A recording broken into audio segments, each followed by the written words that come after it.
Arratsaldeon, buenas tardes.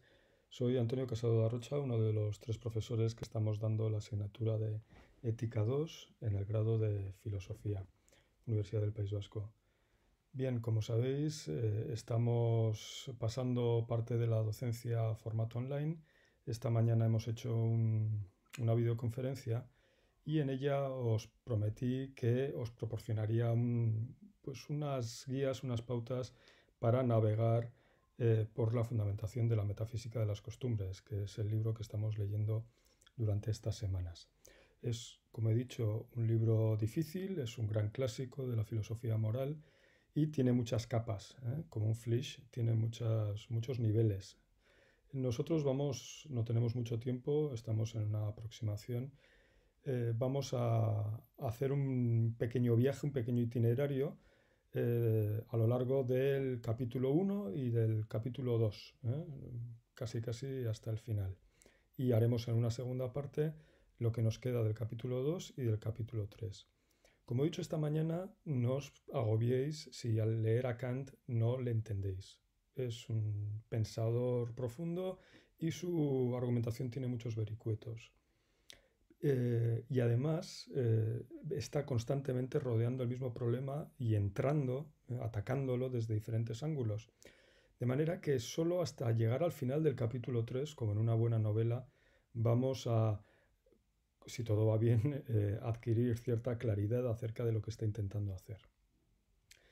Otra cosa que quiero hacer, además de proporcionaros una guía para, para navegar por Kant, es conectar lo que estamos haciendo en clase con nuestra vida tan rara en cuarentena.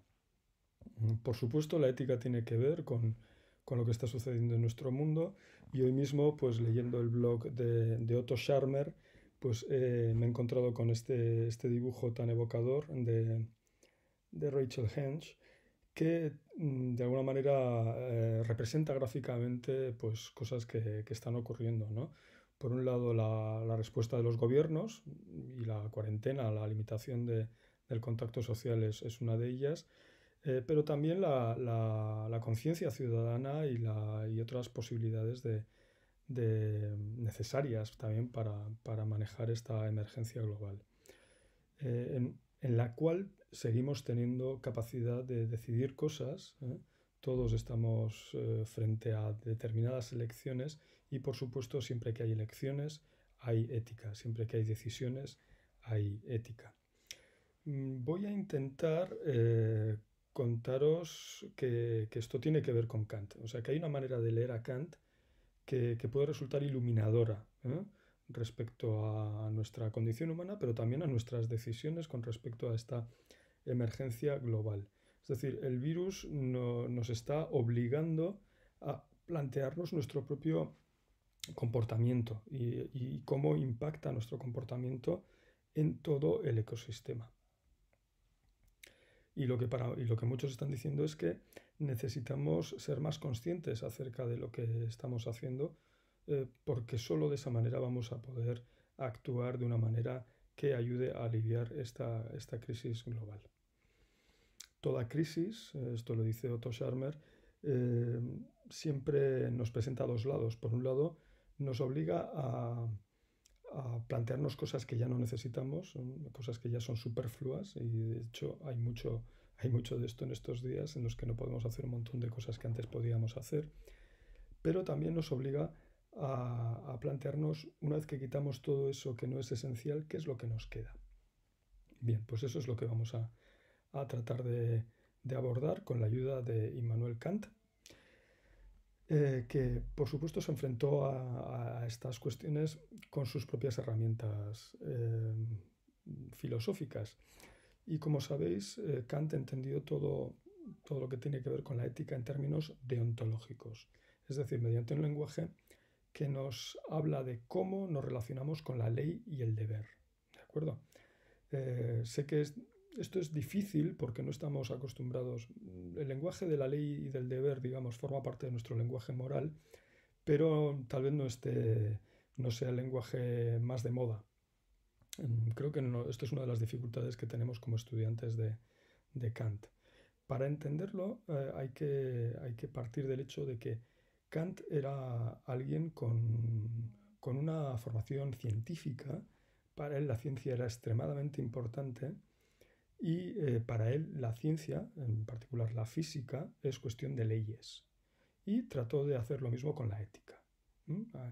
Así como la física busca las leyes de la naturaleza en el exterior, para Kant podríamos encontrar las leyes de la moralidad en la ética mediante ciertos mecanismos de introspección.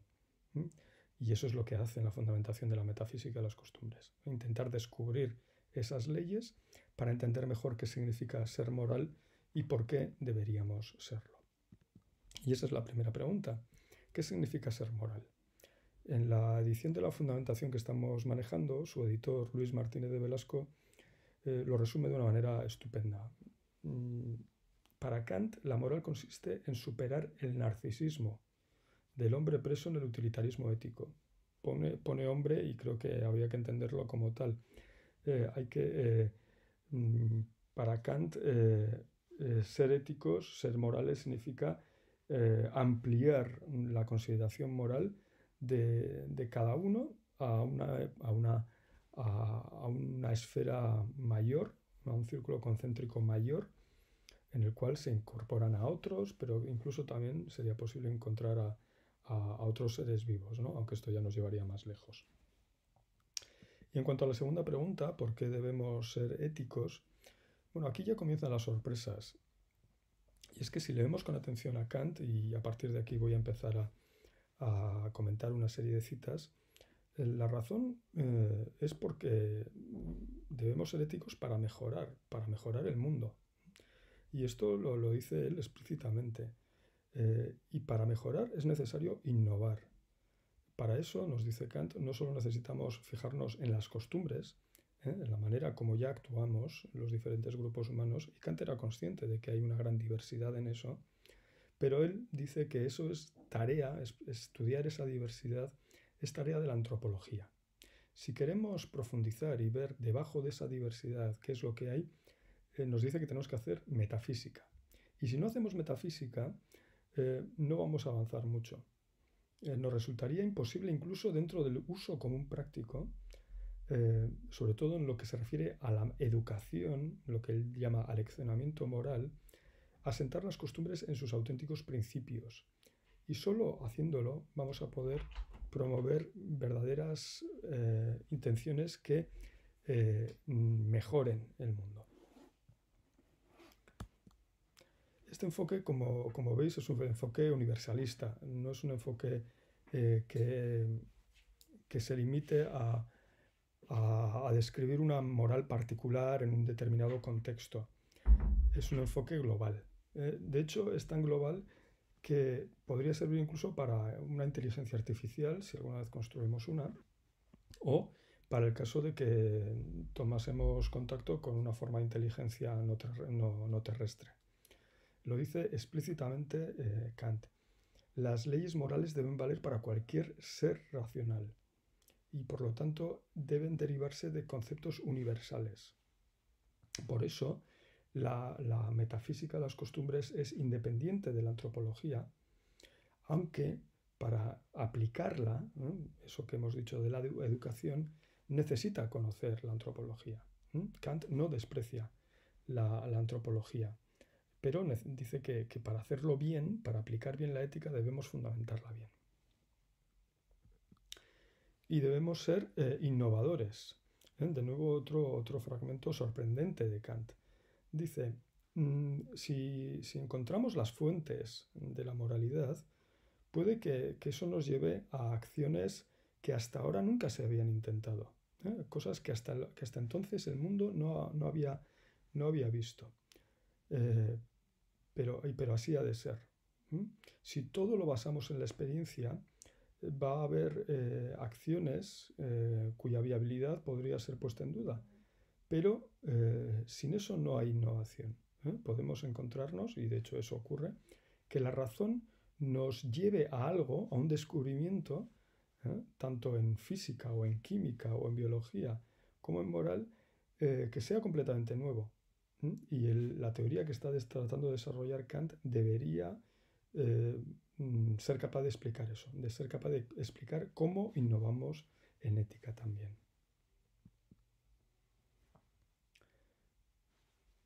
Voy a hacer una pausa y continuamos enseguida.